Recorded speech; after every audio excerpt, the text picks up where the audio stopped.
السلام علیکم ورحمۃ اللہ وبرکاتہ۔ الحمد للہ رب العالمین واشہد ان لا الہ الا اللہ وحدہ لا شریک لہ واشہد ان محمدا عبدہ ورسولہ صلی اللہ تعالی علیہ وآلہ وسلم۔ اعوذ باللہ من الشیطان الرجیم، بسم اللہ الرحمن الرحیم۔ قل ان كانت لكم الدار الآخرة عند الله خالصة من دون الناس فتمنوا الموت ان كنتم صادقين ولن يتمنوه ابدا بما قدمت ايديهم والله عليم بالظالمين۔ معزز و موقر ناظرین و ناظرات، شعبہ دعوت و تبلیغ جماعت المسلمین محصلہ کے زیر اہتمام سلسلہ تفسیر قرآن میں آپ کا خیر مقدم ہے۔ آج کے اس مبارک درس کے لیے سورۃ البقرہ کی دو آیتیں، آیت نمبر 94 اور آیت نمبر 95 پیش کی گئی ہیں۔ ان دونوں آیتوں میں اللہ رب العزت نے ارشاد فرمایا ہے، کہہ دیجئے اگر تمہارے لیے آخرت کی زندگی اللہ کے یہاں خالص ہے، خاص ہے لوگوں کے علاوہ، تو تم موت کی تمنا کرو اگر تم سچے ہو، اور ہرگز ہرگز کبھی بھی وہ موت کی تمنا نہیں کر سکتے ہیں اس کی وجہ سے جو ان کے ہاتھوں نے آگے بڑھایا ہے، اور اللہ تعالی ظالموں کو جاننے والا ہے۔ معزز و موقر ماؤں، بہنوں، بھائیوں، بزرگوں، اس آیت کریمہ میں بھی اللہ رب العزت نے یہود کا یا اہل کتاب کا، سارا کا تذکرہ کیا ہے، اور ان کی ایک بہت بڑی غلط بیانی کی تردید کی ہے۔ اور وہ غلط بیانی یہ ہے کہ یہ لوگوں سے کہتے پھرتے تھے کہ لن يدخل الجنۃ الا من كان هودا و نصارا، جنت میں تو یہودی اور نصرانی کے علاوہ کوئی جائے گا ہی نہیں۔ اور کبھی کہتے تھے نحن ابناء اللہ واحباؤہ، ہم تو اللہ کے بیٹے، اس کے چہیتے ہیں۔ کہیں کہتے تھے لن تمسنا النار الا ایاما معدودا، ہم لوگوں کو تو جہنم چھو ہی نہیں سکتا، جہنم ہمارے لیے تھوڑی ہے، جہنم میں ہم کو تھوڑی جلنا ہے، ہم تو جنت میں جانے والے ہیں، ہم تو مرنے کے بعد کی زندگی میں کامیاب ہونے والے ہیں، تو اللہ کے چہیتے ہیں، محبوب ہیں۔ یہ لوگوں پر اپنا بھرم قائم کرتے تھے، اس طرح کی باتیں کرتے تھے۔ اللہ رب العزت نے کہا ٹھیک ہے، جو تم یہ کہہ رہے ہو کہ ہم اللہ رب العزت کے چہیتے ہیں، اللہ کے بیٹے ہیں، اللہ کے محبوب ہیں، ہم ہی جنت میں جانے والے ہیں، یہودی کے علاوہ، نصرانی کے علاوہ کوئی جنت میں نہیں جائے گا، حق پر وہی ہے جو یہودیت پر ہیں، جو نصرانیت پر ہیں، ہم کو جہنم کی آگ چھوئے گی نہیں۔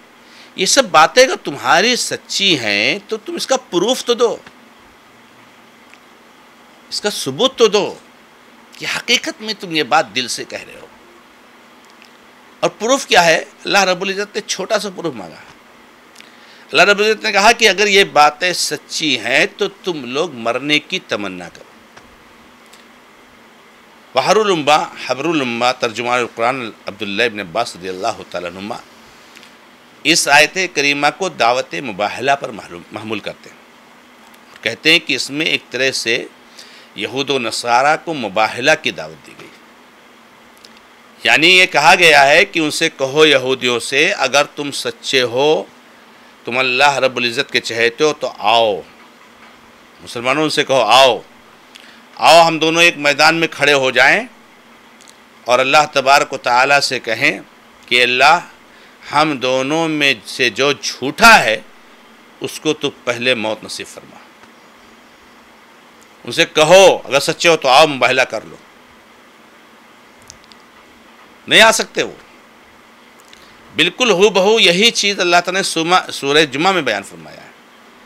قُلْ يَا أَيُّهَا الَّذِينَ هَادُوا إِن زَعَمْتُمْ أَنَّكُمْ أَوْلِيَاءُ لِلَّهِ مِن دُونِ النَّاسِ فَتَمَنَّؤُوا الْمَوْتَ إِن كُنتُمْ صَادِقِينَ. اے اللہ کے نبی صلی اللہ علیہ وسلم یہودیوں سے کہہ دیجئے کہ اگر تم لوگ اللہ کے ولی ہو لوگوں کے علاوہ تو تم لوگ موت کی تمنا کرو. اللہ نے آگے خود ہی کہا وَلَا يَتَمَنَّوْنَهُ أَبَدًا, کبھی یہ تمنا نہیں کر سکتے. مَا قَدَّمَتْ أَيْدِيهِمُ اللَّهُ لِهِمْ بِالظَّالِمِينَ, انہوں نے ان کے ہاتھوں نے کیا آگے بڑھایا ہے, ان کے افکار کیا ہیں, ان کے نظریات کیا ہیں. تو اس کا تذکرہ سورہ جمعہ بھی کیا ہے. اور دعوت مباہلہ اللہ تعالیٰ نے نجران کے عیسائیوں کو بھی دی تھی, جس کا تذکرہ سورۃ آل عمران میں بیان فرمایا. نجران کے عیسائیوں سے کہا گیا تھا تعالوا ندعو ابناءنا وابناءکم ونساءنا ونساءکم ثم نبتہل فنجعل لعنۃ اللہ علی الکاذبین. آؤ اپنی اولاد کو بلائیں, اپنی بیویوں کو, اپنے گھر والوں کو بلائیں اور مباہلہ کریں اور ایک دوسرے پر لعنت کریں. علامہ ثناء اللہ امرصری رحمہ اللہ نے مرزا غلام احمد قادیانی سے مباہلہ کیا تھا. کہا تھا اے اللہ ہم میں سے جو جھوٹا ہے اس کو سچے کی زندگی میں موت دے, یعنی پہلے مرے. اور مرزا غلام احمد قادیانی چند سالوں کے بعد علامہ ثناء اللہ امرصری رحمہ اللہ کی زندگی میں بہت بری موت مرا.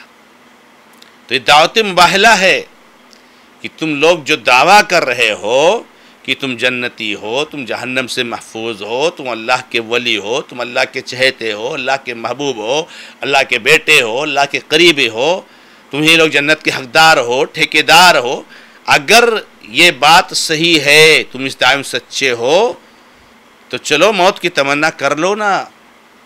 تو یہاں پہ اللہ نے کہا کہ قُلْ إِن كَانَتْ لَكُمُ الدَّارُ الْآخِرَةُ عِندَ اللَّهِ خَالِصَةً مِّن دُونِ النَّاسِ فَتَمَنَّؤُوا الْمَوْتَ إِن كُنتُمْ صَادِقِينَ. پروف تو دو.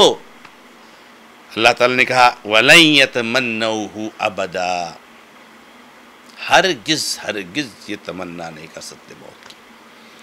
بِمَا قَدَّمَتْ أَيْدِيهِمْ, جو ان کے ہاتھوں نے آگے بڑھائے, ان کے جو کالے کرتوت ہیں, ان کرتوتوں کی وجہ سے کہ موت کی تمنا کبھی نہیں کر سکتے. ان کو معلوم ہے ہم نے بچڑے کی جو پوجا کی ہے یہ اللہ کے ساتھ کھلم کھلا شرک ہے. ان کو معلوم ہے ہم نے عزیر علیہ السلام کو جو بیٹا اللہ کا قرار دیا ہے یہ بہت بڑی زیادتی اور بہت بڑا ظلم ہے. ان کو معلوم ہے ہم نے جو عیسیٰ علیہ السلام کو اللہ کا بیٹا قرار دیا ہے یہ بہت بڑا شرک ہے.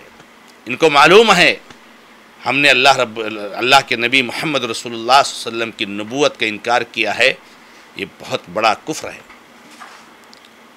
یہ کبھی جنت میں نہیں جا سکتے, یہ برباد ہو جائیں گے, ان کو معلوم ہے. تو ان کو معلوم ہے یہ چیز حقیقت. ان کے ہاتھوں نے کیا بڑھایا, ان کے افکار کیا, ان کے نظریات کیا, انہیں کام کیا کیا. انہوں نے نبیوں کو قتل کیا ہے, انہوں نے تورات کو جھٹلایا ہے, انہوں نے عیسیٰ علیہ السلام کو سولی پر لٹکانے کی کوشش کی, انہوں نے موسیٰ علیہ السلام کتنی تکلیف پہنچائی. ان کے اعمال تو دیکھو, ان کے کرتوت تو دیکھو. اس کرتوت اور ان اعمال کے ساتھ آدمی موت کی تمنا کرے گا. ان کو معلوم ہے کہ اللہ کے یہاں ہماری سخت پکڑ ہونے والی ہے, اللہ کے یہاں میں سخت عذاب ملنے والا ہے. ہمارے جو اعمال ہیں, ہمارے جو کرتوت ہیں, یہ کالے کرتوت, یہ اللہ کی جنت کے لائق نہیں ہیں, یہ اللہ کی جہنم میں لے جانے والے اعمال ہیں. تو اللہ نے کہا کہ ہرگز اس کی تمنا نہیں کر سکتے, اس کی وجہ سے جو انہوں نے اپنے ہاتھوں سے کمایا ہے, اپنے ہاتھوں سے آگے بڑھایا ہے. اور اللہ تبارک و تعالی ظالموں کو جاننے والا ہے. تو ظالموں کو اللہ رب العزت, ظلم کرنے والوں کو اللہ تعالیٰ اچھی طریقے سے جانتا ہے, اور ان کو اللہ تعالیٰ پکڑنے پر قادر ہے, ان کو سزا دینے پر قادر ہے. اللہ رب العزت سے یہ بچ نہیں سکتے. تو اس آیت کریمہ میں, ان دونوں آیتوں میں اللہ تعالیٰ نے ان کے اس غلط بیانی کی تردید کی, اور جو غلط بیانی ہی اس کو باطل قرار دیا, اور اللہ رب العزت نے ان کو جو ہے کیا نام ہے اپنے اعمال, اپنے کردار, اپنے اخلاق, اپنے عقیدے پر نظر ثانی کرنے کی دعوت دی ہے کہ ابھی بھی اصلاح کر لو, ابھی بھی وقت ہے, ورنہ اللہ رب العزت کے ہاں تمہاری سخت پکڑ ہونے والی ہے. اللہ رب العزت سے دعا ہے کہ رب العزت ہمیں اور آپ کو بدعقیدگی اور بدعمالی سے محفوظ رکھے. هذا ما عندي اللہ تعالی عالم والحمد للہ رب العالمین وصلی اللہ علی محمد وسلم تسلیما کثیرا کثیرا. والسلام علیکم ورحمۃ اللہ وبرکاتہ.